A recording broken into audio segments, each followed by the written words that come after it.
Hi friends, ಎಲ್ಲರಿಗೂ ನಾಗರ ಪಂಚಮಿ ಹಬ್ಬದ ಶುಭಾಶಯಗಳು. ಚೌತಿ ಮತ್ತು ಪಂಚಮಿ ಹಬ್ಬದ ಶುಭಾಶಯಗಳು. ನಾಗರ ಪಂಚಮಿ ಹಬ್ಬಕ್ಕೆ ವಿಶೇಷವಾಗಿ ನಾವು ತಂಬಿಟ್ಟು ಉಂಡೆ ಮಾಡ್ತೀವಿ. ನಾಗಪ್ಪನ ನೈವೇದ್ಯಕ್ಕೆ ಹಾಕ್ಲಿಕ್ಕೆ. ಅದಕ್ಕೆ ಇದನ್ನ ಇವತ್ತು ತಂಬಿಟ್ಟು ಉಂಡೆ ಹೇಗೆ ಮಾಡೋದು ಅನ್ನೋದು ತೋರಿಸ್ಕೊಡ್ತೀನಿ ನಿಮ್ಗೆ. ಮೊದ್ಲಿಗೆ ಬೇಕಾಗೋದಕ್ಕೆ ಪುಟಾಣಿ, ಬೆಲ್ಲ, ಎಷ್ಟು ಪುಟಾಣಿ ತಗೋತೀವೋ ಅಷ್ಟು ಬೆಲ್ಲ ತಗೊಳ್ಳೋದು, ತುಪ್ಪ ಬೇಕು, ಫುಲ್ ತುಪ್ಪದಲ್ಲೇ ಕರಗಿಸೋದು ಬೆಲ್ಲ, ಒಣ ಕೊಬ್ಬರಿ, ಎಳ್ಳು, ಕಸಕಸಿ, ಏಲಕ್ಕಿ.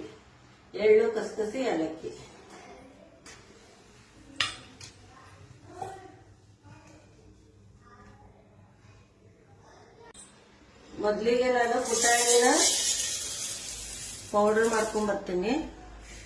ಪುಟಾಣಿಗೆ ಏಲಕ್ಕಿನೂ ಇಲ್ಲ, ಇದರಲ್ಲೇ ಹಾಕ್ಬಿಡ್ತೀನಿ. ಇದನ್ನ ಪೌಡರ್ ಮಾಡ್ತೀನಿ. ಈಗ ಪೌಡರ್ ಮಾಡ್ಕೊಂಡ್ ಬರ್ತೀನಿ. ಇದು ಎಳ್ಳು ಮತ್ತೆ ಕಸಕಸಿ ಎರಡು ಬೆಚ್ಚಗೆ ಮಾಡ್ಕೊತೀನಿ. ತುಂಬಾ ಏನು ಹುರಿಯೋದು ಬೇಡ, ಸ್ವಲ್ಪ ಬಿಸಿ ಮಾಡ್ಕೊಂಡ್ರು ಸಾಕು. ಇದನ್ನ ಎಳ್ಳು ಮತ್ತೆ ಕಸಕಸಿ, ಸ್ವಲ್ಪ ಒಣ ಕೊಬ್ಬರಿ ಮೂರು ಸ್ವಲ್ಪ ಬೆಚ್ಚಗೆ ಮಾಡ್ಕೊತೀನಿ.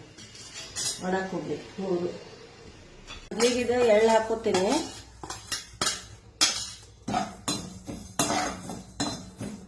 ತುಂಬಾ ಏನು ಹುರಿಯೋದು ಬೇಡ, ಸ್ವಲ್ಪ ಬಿಸಿ ಆದ್ರೂ ಸಾಕಿದು.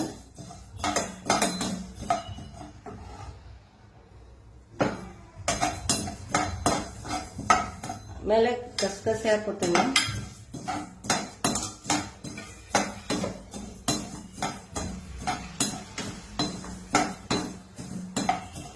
ಒಣ ಕೊಬ್ಬರಿ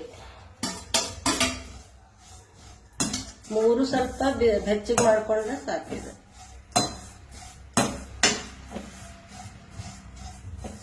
ಈಗ ಇದು ಬಿಸಿ ಆಗಿದೆ, ಗ್ಯಾಸ್ ಆಫ್ ಮಾಡ್ಬಿಡ್ತೀನಿ.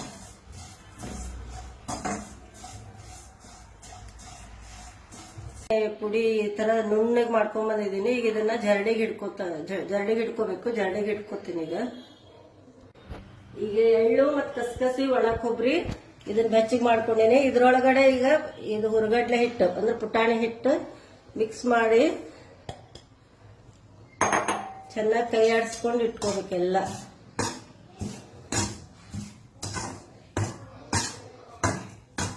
ಅಂದ್ರೆ ಪಾಕ ಮಾಡಿದ ತಕ್ಷಣ ಅದ್ರೊಳಗೆ ಹಾಕ್ಲಿಕ್ಕೆ ಸರಿ ಆಗ್ತದೆ. ಹಿಂಗ ಮಿಕ್ಸ್ ಮಾಡಿ ಇಟ್ಕೋಬೇಕು ಎಲ್ಲ. ಕಸಕಸಿ, ಒಣ ಕೊಬ್ಬರಿ, ಎಳ್ಳು, ಏಲಕ್ಕಿ ಅಂತೂ ಮೊದಲೇ ಹಾಕಿದ್ದೇನೆ. ಮಿಕ್ಸಿಗೆ ಹಾಕ್ಬೇಕಾದ್ರೆ ಈ ತರ ಮಾಡಿ ರೆಡಿ ಇಟ್ಕೋಬೇಕು. ಈಗ ಬುಟ್ಟಿ ಬಿಸಿ ಆಗಿದೆ, ತುಪ್ಪ ಹಾಕ್ತಾ ಇದ್ದೀನಿ. ಇದು ಬೆಲ್ಲ ಫುಲ್ ತುಪ್ಪದೊಳಗೆ ಕರಗಿಸ್ಕೋಬೇಕು. ಹಿಂಗ ತುಂಬಾ ಏನ ಇದು ಪಾಕ ಬರೋದು ಬೇಡ. ಇದು ಬೆಲ್ಲ ಕರಗಿದ್ರೆ ಸಾಕಿದೆ.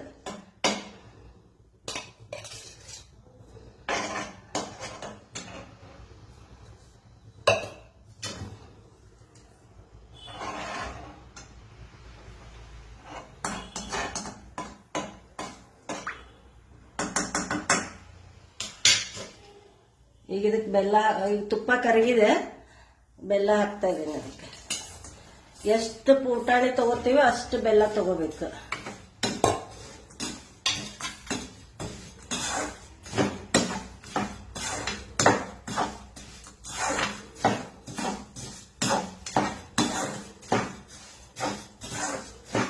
ಬೆಲ್ಲ ಕರಗಿಸ್ಕೋಬೇಕು. ತುಪ್ಪ ಮತ್ತು ಬೆಲ್ಲ ಎರಡು ಸೇರಿ ಮೆಲ್ಟ್ ಆಗುವವರೆಗೂ ಅದನ್ನ ತಯಾರಿಸ್ತಾ ಇರ್ಬೇಕು.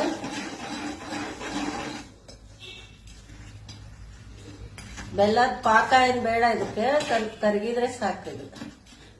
ಪುಟಾಣಿ ಪುಡಿ ಎಲ್ಲ ಹಾಕಿ ಆಮೇಲೆ ಉಂಡೆ ಕಟ್ಟೋದು. ಈಗ ಇದು ಬೆಲ್ಲ ಮತ್ತೆ ತುಪ್ಪ ಎರಡು ಕರಗಿದೆ ನೋಡ್ರಿ. ಇಷ್ಟು ಕರಗಿದ್ರೆ ಸಾಕು. ಈಗ ಇದನ್ನ ಉಂಡೆ ಎಲ್ಲ ಹಿಟ್ಟು ರೆಡಿ ಮಾಡ್ಕೊಂಡಿಲ್ಲ, ಅದಕ್ಕೆ ಹಾಕ್ಬಿಡೋದು. ಈಗ ಇದನ್ನ ಇದಕ್ಕೆ ಹಾಕ್ತಾ ಇದ್ದೀನಿ.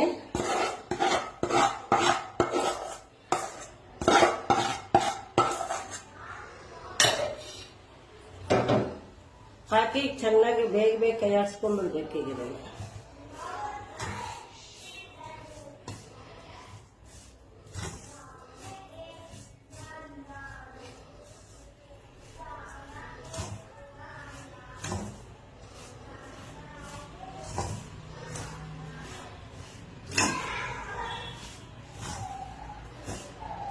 ತಗೊಂಡು ಈ ತರ ಬೇಗ ಉಂಡೆ ಕಟ್ಟಬೇಕು. ಇದನ್ನ ಸ್ವಲ್ಪ ಬೆಚ್ಚಗಿದ್ದಾಗ ಕಟ್ಬಿಡ್ಬೇಕು. ಈ ತರ ಶೇಪ್ ಆಗಿ ಕಟ್ಬೇಕು. ತಂಬಿಟ್ಟು ಉಂಡಿ ಈ ತರ ಶೇಪ್ ಅಲ್ಲೇ ಕಟ್ತಾರೆ.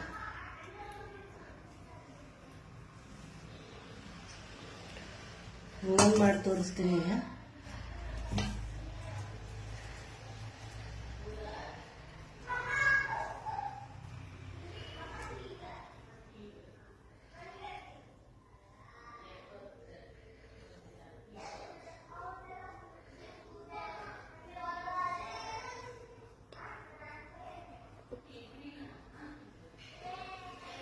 ಈ ತರ ಕಟ್ಬೇಕು.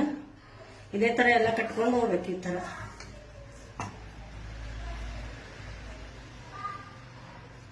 ಮೊದ್ಲು ಈ ತರ ಮಾಡ್ಕೊಂಡು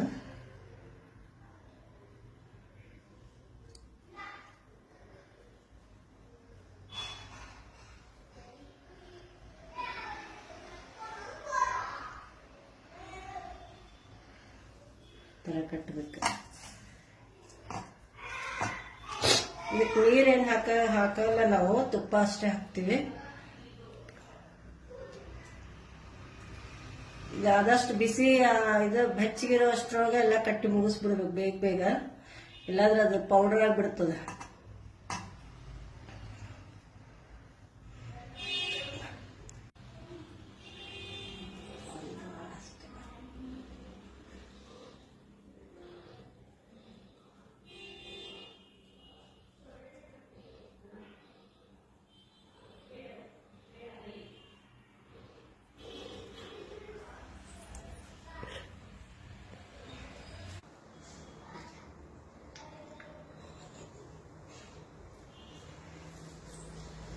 ತಂಬಿಟ್ಟು ಉಂಡಿ ರೆಡಿ. ಹಬ್ಬಕ್ಕೆ ತಂಬಿಟ್ಟು ಉಂಡಿ ರೆಡಿ ಆಗಿದೆ. ಎಲ್ಲರೂ ಬಂದು ತಿನ್ನಕ್ಕೆ. ತಂಬಿಟ್ಟು ಉಂಡಿ ಚಕ್ಕೆ ಅವಲಕ್ಕಿ ಮಾಡಿದೀವಿ. ಉಂಡಿನೂ ಚೆನ್ನಾಗಿ ಬಂದಿದೆ. ಇವತ್ತು ಟೇಸ್ಟ್ ನೋಡಂಗಿಲ್ಲ, ನಾವು ನಾಗಪ್ಪ ಹಾಲು ಹಾಕಿದ ಮೇಲೆ ಟೇಸ್ಟ್ ನೋಡೋದು. ಎಲ್ಲ ಚೆನ್ನಾಗಿದೆ. ಚಕ್ಲಿ, ಉಂಡಿ, ಅವಲಕ್ಕಿ. ಎಲ್ಲರೂ ಬಂದ್ರೆ ಹಬ್ಬಕ್ಕೆ ನಮ್ಮ ಮನೆಗೆ ತಿನ್ಲಿಕ್ಕೆ. ಸೂಪರ್ ಆಗಿದೆ ಎಲ್ಲ.